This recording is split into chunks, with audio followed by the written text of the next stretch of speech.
ABK Matin, l'interview. Le docteur Yambé Timba est en ligne. Il est avec Sidonie Fikak ce matin. Bonjour docteur Yambé Timba, bienvenue sur ABK Matin. Très bon début de semaine. Bonjour madame Fikak et bonjour à frère Kwamo et à tous ceux qui sont en studio avec vous et bonjour à ceux qui nous font l'honneur de nous écouter. Voilà, le docteur Yambé Timba avec qui nous parlons des nouvelles pièces de monnaie mises en circulation le 2 avril 2025 par la BEAC. Des pièces de monnaie qui viendront sans doute résoudre le problème de la circulation des dépenses en fait, faciliter les dépenses et les échanges entre les commerçants et les usagers. Docteur Yambé Timba, est-ce qu'on peut saluer cette entrée de nouvelle gamme de pièces de monnaie, la gamme de type 2024 sur le marché de la zone CEMAC? Laissez-moi rigoler un peu. Non, madame, pas du tout. En réalité, la BEAC, c'est la catastrophe de la CEMAC. Elle ne devrait déjà pas exister. Elle existe quand même. Puisqu'elle existe et que nous sommes toujours que cet outil de la domination française et qui fait que la France contrôle toute notre économie et qu'elle exploite toutes nos richesses pour son développement et qu'avec les nouveaux tarifs de Trump, nous risquons clairement et de manière de plus en plus pertinente une dévaluation. La BEAC s'est réunie pour poser deux actions contradictoires qu'il faut dénoncer avec force et qui devraient nous interpeller sur l'avenir de notre pays, le Cameroun, et de toute la sous-région qu'on appelle la CEMAC. La BEAC, il faut y savoir, d'abord, c'est pas une banque centrale. Comme vous l'entendez, c'est la Banque des États de l'Afrique centrale, comme on peut faire n'importe quelle banque. Elle n'a pas de monnaie. Le franc CFA, c'est un bon du trésor français. C'est-à-dire que c'est la France qui sait ce que c'est, qui contrôle cette affaire, qui en décide, qui fait ce qu'elle veut. Et comme c'est un bon du trésor français, ça sert à financer le gouvernement français. Ça sert à financer le budget de la France. Et c'est à ça que c'est le franc CFA. En tout cas, tel que nous l'avons ici, en Afrique centrale. Parce qu'un bon du trésor, ça sert aux opérations de gestion de trésorerie, pas aux opérations financières hautes, d'investissement hautes. Ça sert à la gestion des opérations de trésorerie du pays. Donc le franc CFA sert aux opérations de gestion de la trésorerie en France. Donc, ce que nous avons comme réserve de change, par exemple, qui est là-bas, qui est à la fin de la de 8 milliards d'euros à peu près, c'est 8 milliards d'euros à peu près, c'est-à-dire 4 500 milliards de francs CFA.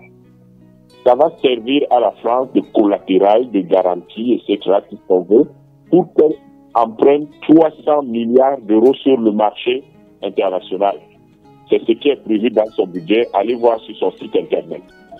Et donc, nous n'avons pas de route. Nous avons nos ministres de la CEMAC qui se baladent à travers le monde comme des âmes damnées pour aller chercher un peu d'argent, alors que nous avons 8 milliards d'euros qui dorment là-bas, qui sont là-bas dans le compte d'opération au Trésor de France et qui vont servir à la France à lever 300 milliards d'euros. 8 milliards d'euros, 4 500 milliards. Si tous les 6 pays utilisaient les 4 500 milliards avec des tailles de projets moyens de l'ordre de 300 à 350 milliards, vous imaginez que ça nous ferait au moins 12 projets importants et ça permettrait de sortir la CEMAC de la misère. Le problème que nous avons, c'est que comme c'est un bon du trésor français et qu'un bon du trésor rentre dans les opérations de gestion de trésorerie d'un pays, eh bien c'est la France qui profite donc du franc CFA, puisque c'est normal que son bon du trésor. La BEAC vient nous raconter une toute autre histoire qui va consister à dire que oui, vous avez un problème qui est l'ensemble des pièces, il n'y a pas de pièces, donc on va vous donner des pièces, et il y a une nouvelle gamme de pièces. C'est un vernis. Il y a un problème systémique qui est un problème de monnaie. Il faut que les Cameroun aient sa monnaie. Il faut que la CEMAC ait sa monnaie si nous voulons rester dans cette configuration de communauté. Il nous faut notre monnaie. Vous venez créer des pièces, c'est ça que vous voulez faire en disant oui, le peuple s'est plaint qu'il n'y a pas de pièces, etc. Et vous oubliez de dire que c'est encore les Français qui fabriquent tout ça. Le problème, c'est que dans le même moment, on voit que vous vous dites, oui, bon, les petits là, qui ont besoin de pièces, on va leur donner des pièces, et pendant le même temps, vous les grands de la CEMAC, vous augmentez vos salaires. Vous augmentez vos propres salaires à des montants qui sont tout simplement inimaginables. Il faut que les gens sachent que ce que gagnent les dirigeants de la CEMAC ou les cadres de la CEMAC est tout simplement scandaleux par rapport à la misère ambiante. Quand vous prenez les rémunérations, vous avez l'année dernière par exemple, le gouverneur de la BA qui gagnait 25 millions par mois, le vice-gouverneur 22 millions, les membres du gouvernement de la BA 20 millions, le secrétaire général 19 millions, les directeurs généraux 16 millions, le secrétaire général de la COBAC 20 millions, le secrétaire général de la COBAC 18 millions. Alors, voilà l'argent que ces gens gagnent, sans compter le fait qu'ils sont logés, nourris, ils sont logés, véhiculés, avec des hôtels particuliers, qui veut dire que tout est pris en charge.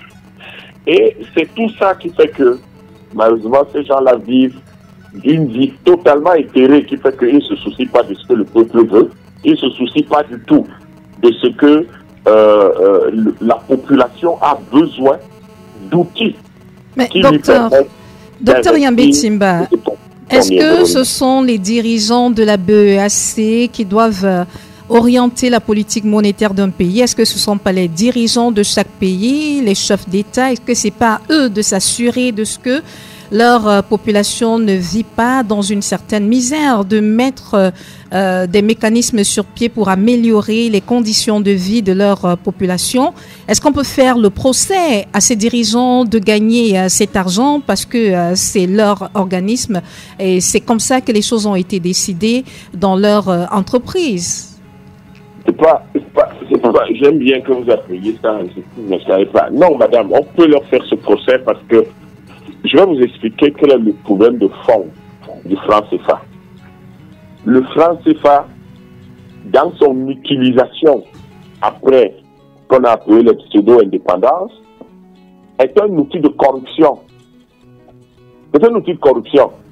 Tous ceux qui sont dans ce système et qui le pérennisent, compte tenu de ce que je vous ai dit, être réellement le franc CFA, un bon du trésor français, eh bien, vous comprenez que c'est un système de corruption et tous ceux qui sont dans ce système vont donc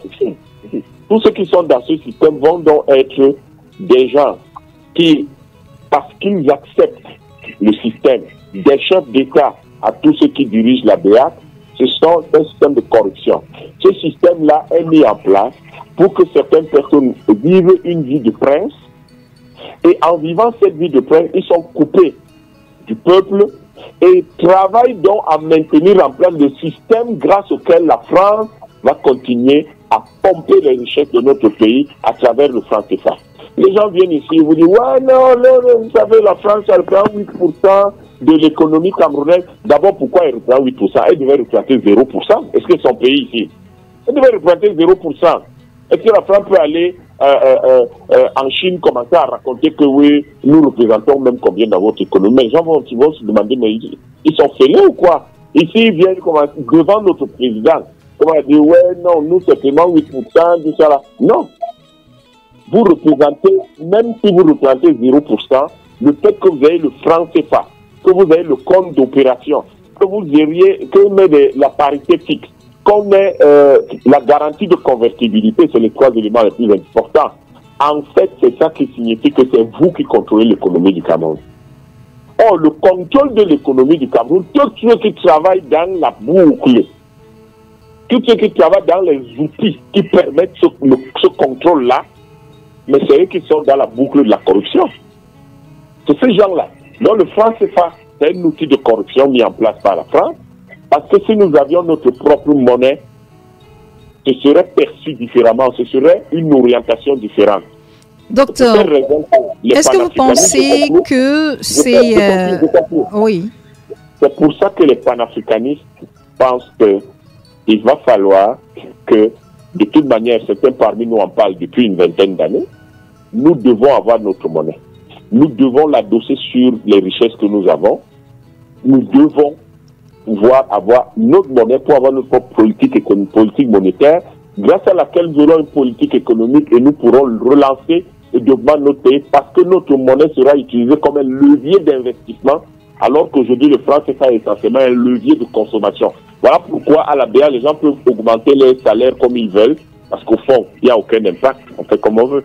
Docteur Yambé Timba, est-ce que vous souhaitez que ces travailleurs de la BEAC, ces chefs d'entreprise, puissent renoncer à ces différents privilèges pour avoir une approche panafricaniste et permettre aux pays africains de pouvoir créer leur propre monnaie, du moins s'accompagner les dirigeants dans le processus de création d'une monnaie qui soit propre à l'Afrique?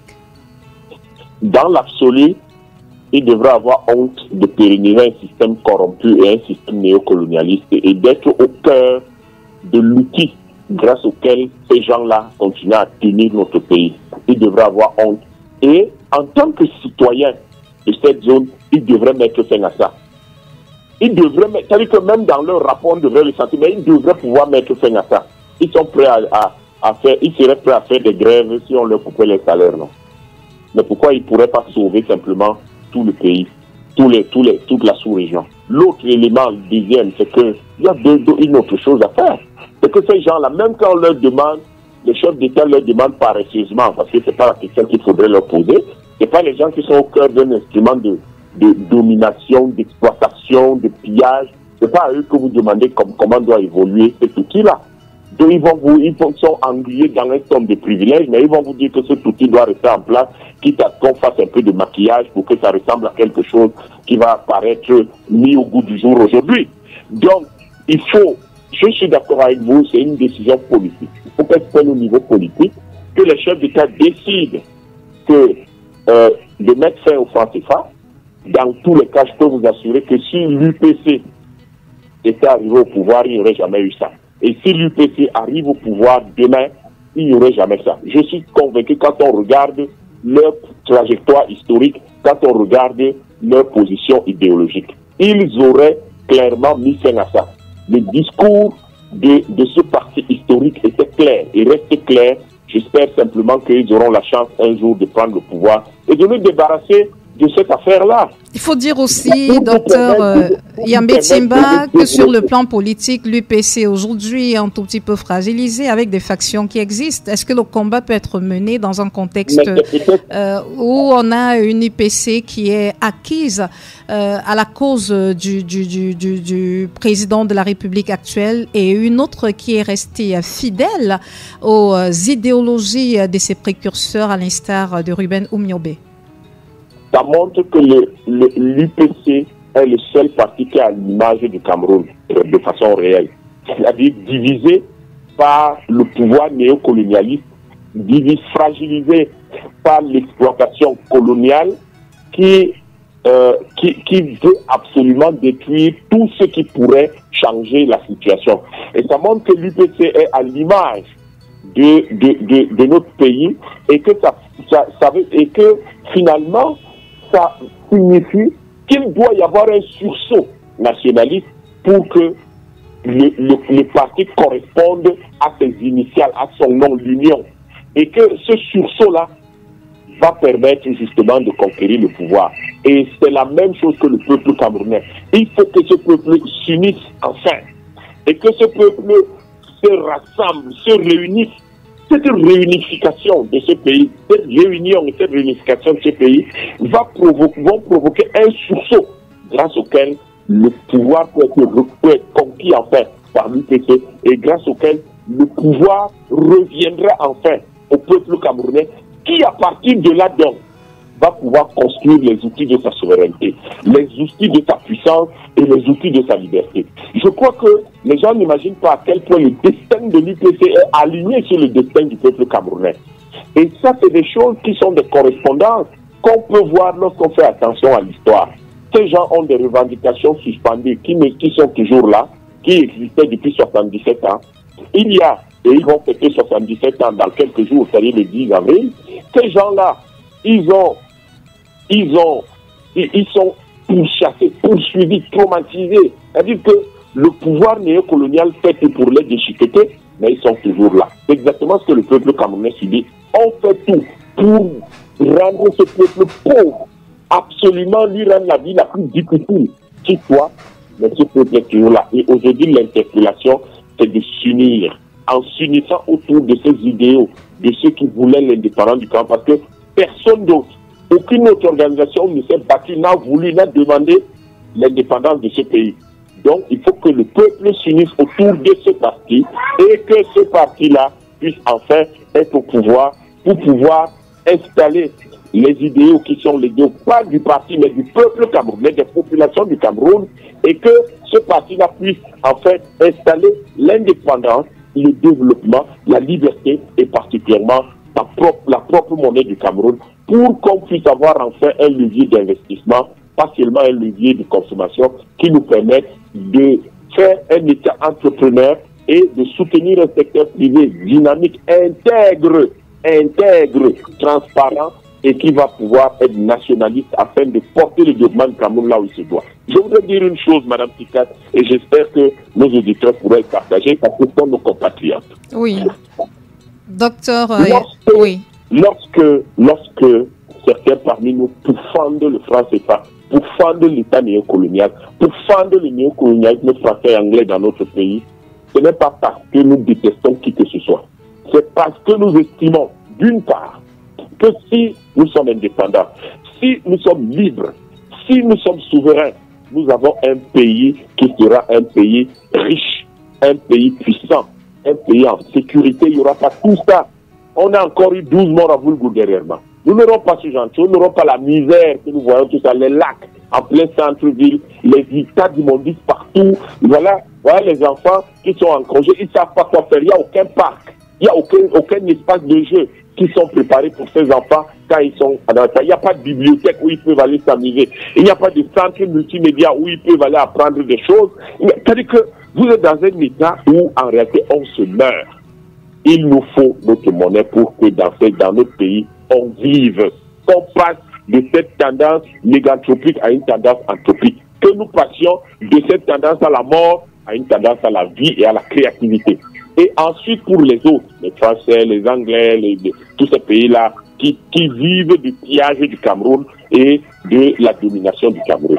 Eh bien, si aujourd'hui notre pays est souverain et libre, notre pays est puissant et développé, mais ces gens vont avoir 10 à 20 fois plus de transactions économiques avec nous. Ça veut dire qu'ils vont pouvoir profiter de ça. Et leurs populations vont pouvoir vivre mieux grâce à ces flux économiques qui auront développé. Et enfin, voilà Donald Trump qui vient de mettre ses tarifs douaniers en place. Depuis 20 ans que moi je parle, et je ne parle pas pour les autres, et il y en a plein d'autres qui sont là, qui critiquent le France et pas qui disent que ça doit changer. Si on avait fait ça, l'Europe qui va souffrir sérieusement de ces tarifs-là aurait eu de vrais partenaires économiques sur lesquels s'appuyer et avec lesquels pouvoir traverser cette période trouble. Sauf que, mais qui est en réalité une bonne période parce que ça va permettre à tout le monde de se développer et ça va permettre à tout le monde de respecter tout le monde. Alors, ils auraient donc de vrais partenaires économiques sur lesquels, industriels, économiques sur lesquels s'appuyer. Aujourd'hui, pour que la France s'en sorte avec ces tarifs-là, il va falloir qu'elle achète les matières premières encore plus bas, à des prix encore plus bas.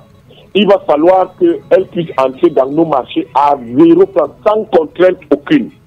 Quelle est la solution qu'elle va adopter pour pouvoir maintenir un certain niveau de compétitivité de son économie qui en manque sérieusement et s'assurer de rester à flot et de pouvoir encore tenir un peu? Quelle est la solution immédiate? Ce sera de dévaluer le franc CFA. d'évaluer le franc CFA comme ça. Donc nous n'y avons pas échappé après cette rencontre qui a eu lieu en fin d'année dernière du côté de Yaoundé entre les chefs d'État de la zone CEMAC et les représentants du Fonds monétaire international. Moi, je fais de l'analyse technique et scientifique. Après, les politiciens qui sont en place, en espérant qu'ils ne seront plus là en octobre 2025, d'ici là, ils font ce qu'ils veulent. Moi, je fais de l'analyse scientifique et technique. L'impact de cette affaire, c'est que la France a un somme de levier pour pouvoir résister à ces tarifs que les Américains viennent de mettre en place. L'un de ces leviers, c'est d'évaluer le franc CFA, et comme ça, elle va avoir les matières premières qui viennent de chez nous quasi gratuitement. D'ailleurs, c'est presque gratuitement et quasi gratuitement. Oui. D'une part, et d'autre part, ça va lui permettre de rassembler autour d'elle l'Union européenne à laquelle elle pourra donc vendre nos matières premières aussi, revendre nos matières premières qu'elle prend gratuitement ici. Troisième chose, ça va lui permettre de maintenir à flot certaines de ces entreprises, et en les maintenant à flot, elle maintient un certain niveau d'activité économique chez elle et elle peut survivre à ces tarifs-là. Donc, elle va provoquer la dévaluation du franc CFA. Nous sommes là, nous ne réagissons pas, nous ne disons rien. Depuis que les tarifs sont sortis, c'est la troisième ou la quatrième fois que j'en parle. C'est comme ça qu'on avait commencé à parler du Covid en novembre 2019. En demandant qu'on ferme les frontières, on ne les a pas fermées. En janvier, on était dans le Covid. Nous voilà qui parlent de ça depuis la fin du mois de mars. Personne, depuis la fin du mois de mars, en annonçant qu'il va y avoir de nouveaux tarifs, en disant les nouveaux tarifs sont là. Faites attention, le vrai risque que nous courons ici en CEMAC, c'est la dévaluation du franc CFA. Mais qu'est-ce qu'on doit faire, Dr Yambé-Timba, puisque cela semble inévitable de se retrouver dans une situation de dévaluation du franc CFA? Est-ce qu'il y a la possibilité de rattraper quelque chose? Est-ce qu'on peut échapper à cette dévaluation? Si oui, comment? Merci pour cette question extraordinaire, parce que c'est la transition transité vers là. En réalité, c'est une fenêtre d'opportunité. Mais pourquoi est-ce que le président américain, et je vais expliquer pourquoi est-ce que le président américain est en train à relever les tarifs. Mais il relève les tarifs pour 2 ou 3 raisons. La première est rapide, il y en a beaucoup de, mais je crois 2 ou 3. Oui. La première, c'est le niveau d'endettement des États-Unis dû à la mondialisation. Les gens sont partis depuis les années 80 faire des délocalisations partout, en Chine, un peu partout dans le monde, selon lui. Et il estime qu'à cause de cette délocalisation, les États-Unis se sont désindustrialisés. Et à cause de cette désindustrialisation, les États-Unis importent énormément de choses. Grâce au dollar, heureusement, les États-Unis peuvent battre monnaie de façon illimitée et donc peuvent continuer à importer tant qu'à faire. Le problème, c'est que ça a désindustrialisé l'Amérique. Ça fait qu'il y a énormément de chômage en Amérique. Ça fait qu'il y a une très grande dégradation des infrastructures en Amérique. Et ça fait que l'endettement américain ne fait que s'alourdir. Et donc, le président américain dit, je règle un certain de problèmes. Le fait que grâce à ça a créé une bureaucratie énorme. Je vais régler la question de la bureaucratie. Ça permet en fait aux États-Unis de gagner 1 000 milliards de dollars. Oui. Ensuite, tous les tarifs, ça permet de gagner 1 à 2 000 milliards de dollars. Ça couvre en fait le déficit budgétaire américain qui est de l'ordre de 3 000 milliards. Et comme on va réindustrialiser parce que les produits venant de l'extérieur vont coûter un peu plus cher, et qu'à ce propos, on sera donc, soit les autres vont délocaliser aux États-Unis pour échapper à ces tarifs, soit nous allons nous-mêmes développer, réindustrialiser l'Amérique. Et donc, on va pouvoir satisfaire les besoins grâce à nos propres industries. Et avec ça, tout le monde va pouvoir payer les impôts à l'État américain. Il prévoit 2 000 à 3 000 milliards. L'Amérique va se retrouver de nouveau en excédent budgétaire. Et donc, ils vont investir pour construire leur pays. Voilà la stratégie du président américain. Il a parlé déjà depuis les années 80. Tous les économistes, tous les monétaristes, les financiers en parlent. Depuis les années 80, à côté de ces mondialistes qui ont décidé qu'il va falloir délocaliser, construire ce qu'il y a aujourd'hui. Et c'est ça l'Amérique. À côté, qu'est-ce que ça représente pour nous? Ça signifie quoi pour nous? Ça signifie pour nous une fenêtre d'opportunité. Puisque le président américain va faire du protectionnisme, va récupérer la monnaie, puisque là, il veut que le Federal Reserve Bank devienne une banque publique contrôlée par l'État américain. Mais c'est grâce à ça qu'à ce moment-là, il va donc être sûr de contrôler toute la manne qui rentre et que ça va échapper désormais aux banques qui contrôlent la Federal Reserve Bank et que c'est l'État qui va contrôler ça et l'État pourra donc investir. Ce sont plus ces banques-là qui vont dicter les conditions à l'État. Oui. Eh bien, ça veut dire que qu'est-ce que nous devons faire?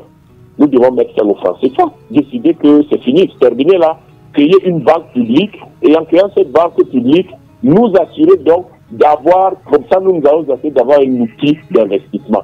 Et avec ça, comme les tarifs, on peut d'ailleurs, nous on n'a rien à exporter en dehors des matières premières, ce qu'on va donc faire, c'est que comme on aura le contrôle de notre monnaie, comme on va être obligé désormais de pouvoir, on refait la réciproque, on élève aussi les tarifs, on protège notre marché.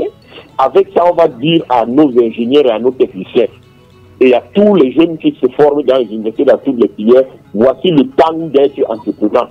Et l'État lui-même va faire une politique industrielle avec un programme d'industrialisation que l'État va implémenter. L'UPC avec ce genre de choses depuis les années 48, madame. Oui. Avec des politiques d'industrialisation, avec des plans quinquennaux. On va reprendre cette idée de plan quinquennaux. C'est ça qui va permettre de construire un peu le Cameroun. Et après, quand il sera parti, les gens ne pourront pas suivre. L'UPC avait bien ça. Et vous comprenez que les histoires des plans quinquennaux venaient de gens comme Emmanuel, qui était là,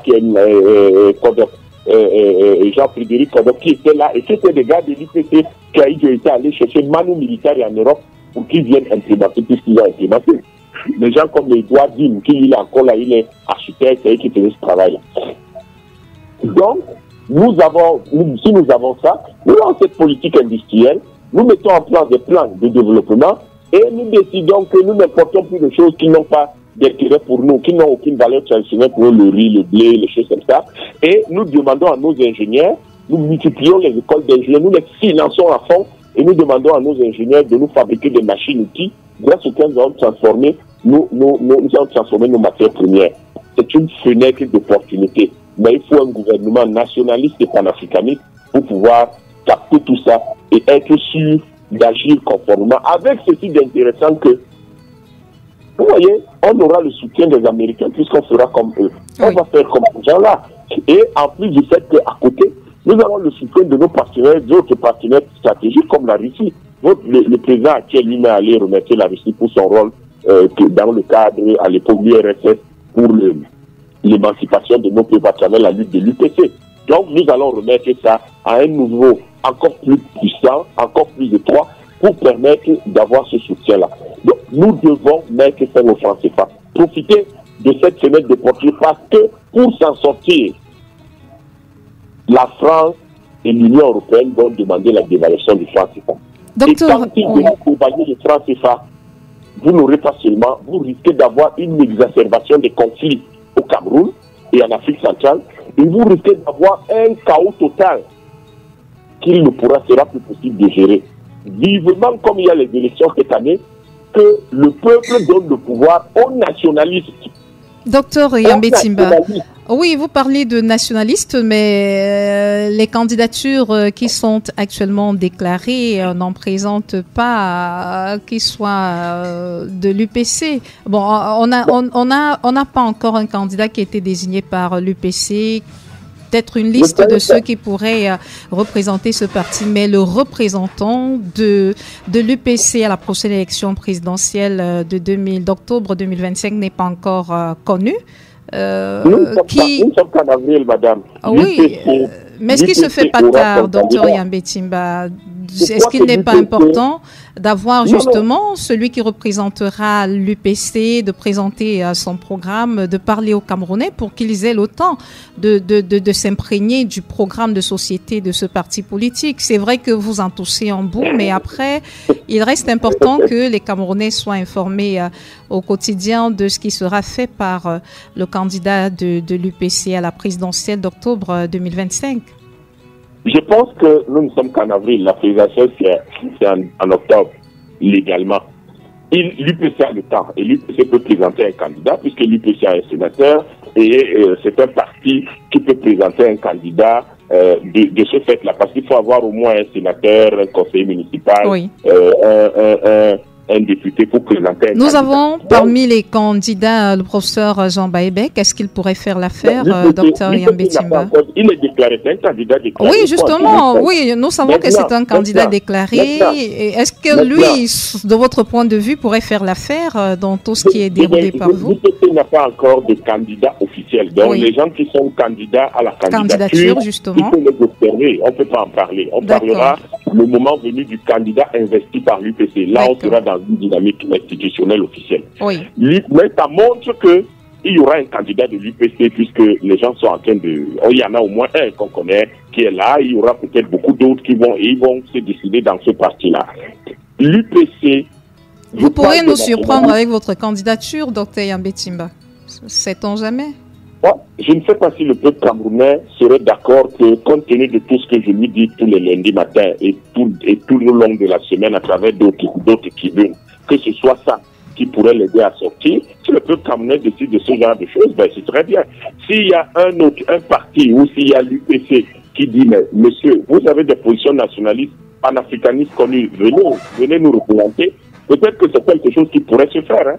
Mais pour le moment, je fais une analyse scientifique en disant que le peuple doit bien regarder cette affaire. Ça fait 77 ans qu'il y a des gens qui disent il nous faut notre monnaie.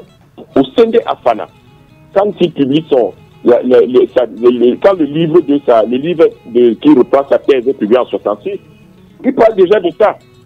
Donc ce n'est pas les gens qui viennent parler aujourd'hui, bon, ils reprennent nous là. Nous sommes simplement les héritiers de ces gens et nous reprenons sur le plan scientifique ce qu'ils ont dit parce que c'est pertinent. Les Sunjan Femi viennent 20 ans après au sein d'Afana dire ça, Nicolas Arboou 20 ans après, et nous, c'est à ce moment qu'on devient des adultes et on se rend compte que c'est ça la chose la plus pertinente. Et depuis 20 ans, on fait ce combat et le monde entier sait que nous sommes les visages de ce combat nationaliste et que derrière nous cessons de rappeler que ce combat a été initié par l'UPC. Et que l'UPC n'a pas changé de façon de voir. Laissez les fragilisations qui sont là, c'est l'œuvre du néocolonialisme. Mais l'UPC aura une réaction, un rebond qui va les réunir et qui va permettre d'aller dans le même, de réunir tout le peuple camerounais, j'en suis certain, autour de quelque chose qui est utile, autour de quelque chose qui va permettre de construire le peuple. Il faut aujourd'hui, il n'y a pas 10 millions de choses à faire. Il faut, grâce au fait que la France est fragilisée, que la Russie devient en réalité la première puissance militaire du monde, que les États-Unis sont devenus la deuxième puissance économique, seulement la Chine est devenue la première puissance économique du monde, et que ces deux pays sont des partenaires stratégiques du Cameroun. Eh bien, qu'est-ce qu'il faut faire? Eh bien, ce qu'il faut faire, c'est que nous ayons des gens qui savent de quoi ils parlent, puisqu'ils en parlent depuis des décennies. Depuis 77 ans, ces gens ne parlent que de ça et la fenêtre, tout le monde entier dit que c'est ça qu'il faut faire. Donc, si la conviction d'un Camerounais n'était pas faite, il faut qu'il voie que quand même ceux qui sont des étrangers disent au Cameroun, pour que vous soyez riches, pour que vous puissiez construire votre pays, voilà ce qu'il faut faire. C'est de reprendre le programme politique de l'UPC et de le rafraîchir en l'adaptant aux conditions actuelles. Vous aurez le meilleur programme seul capable de faire que le peuple, que le Cameroun puisse se développer. Et ce programme comportait deux choses fondamentales. La réunification du Cameroun qui sera plus la réconciliation des Camerounais aujourd'hui et l'indépendance du Cameroun. Or, l'indépendance suppose fondamentalement l'indépendance économique. La capacité de réaliser ce que l'UPC avait comme objectif fondamental, objectif essentiel, qu'il y aurait exprimé en disant l'élévation continue des standards de vie. Or, le standard de vie, c'est quoi? C'est d'abord 5 choses. Se loger, se nourrir, se vêtir, s'éduquer, se soigner. Ça, c'est les 5 premières choses. Ensuite, progressivement. Mais comment on va nourrir les gens? Ça veut dire une politique agricole, une politique agroalimentaire, d'industrie agroalimentaire.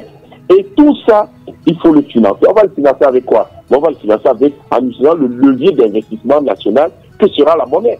Oui, docteur, à propos justement, et pour sortir de notre entretien de ce matin, comment se fera la transition entre la monnaie que vous jugez néocoloniale qui existe actuellement et cette monnaie qui sera celle produite par le Cameroun? Comment est-ce que ça va se passer, la transition sur le plan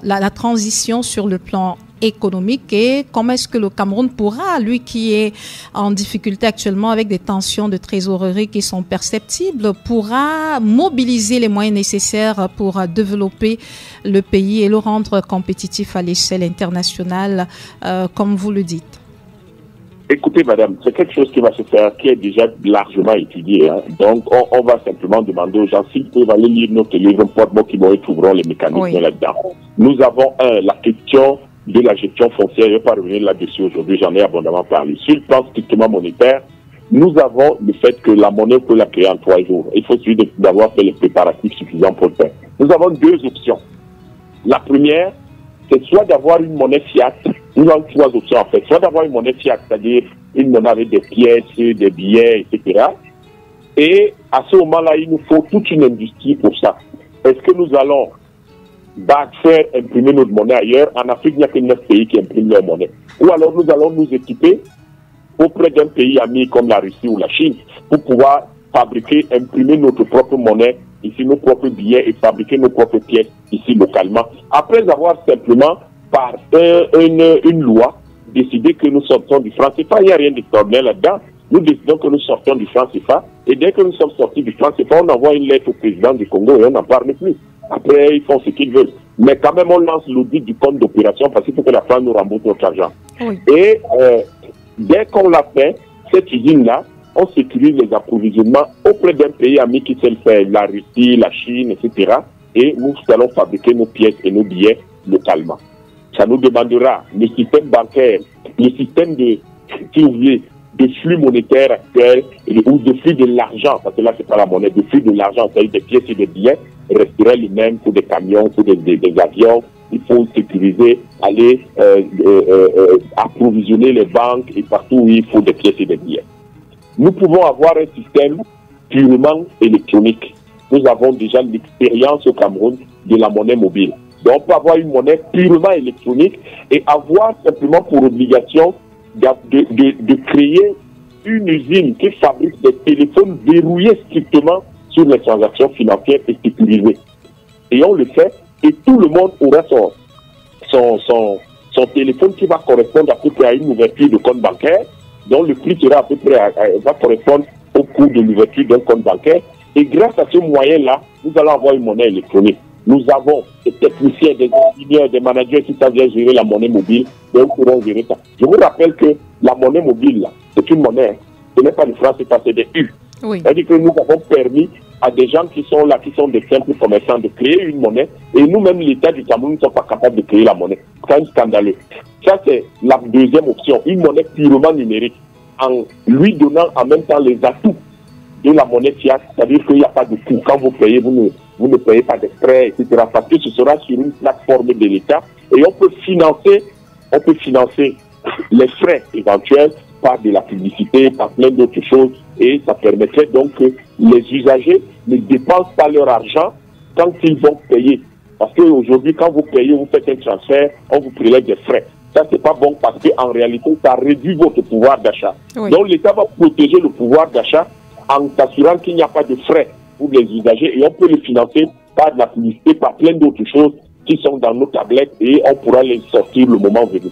La troisième chose, c'est qu'on peut avoir une monnaie hybride qui est à la fois fiat et mobile et électronique. Donc, on gère ce qui peut avoir des pièces qui gèrent, mais ça peut constituer une période de transition parce qu'au bout du compte, il faut savoir que la monnaie fiat coûte extrêmement cher. Fabriquer, imprimer les billets, imprimer les pièces, les transporter, et chercher la matière première, et avoir les usines, il faut payer, ça coûte extrêmement cher. Oui. Donc l'option, la deuxième option de la monnaie mobile, de la monnaie électronique, reste l'option la moins chère, la plus immédiate, celle qu'on peut mettre en place immédiatement. Le Cameroun sait reprendre, faire les choses extraordinaires quand c'est nécessaire. Vous avez vu comment on a refait le système informatique de la douane en 1 mois. Oui. Donc nous sommes capables de faire tout ça en quelques jours. Donc madame, dès que nous aurons fait ça, après, nous avons une banque centrale publique qui va donc utiliser, et l'État va utiliser cette monnaie-là pour investir. Nous allons garantir cette monnaie-là. Merci infiniment au docteur Yambé Timba qui est en notre compagnie. Ça a duré le temps que ça a duré et peut-être qu'il fallait se séparer. Mais on en a appris beaucoup.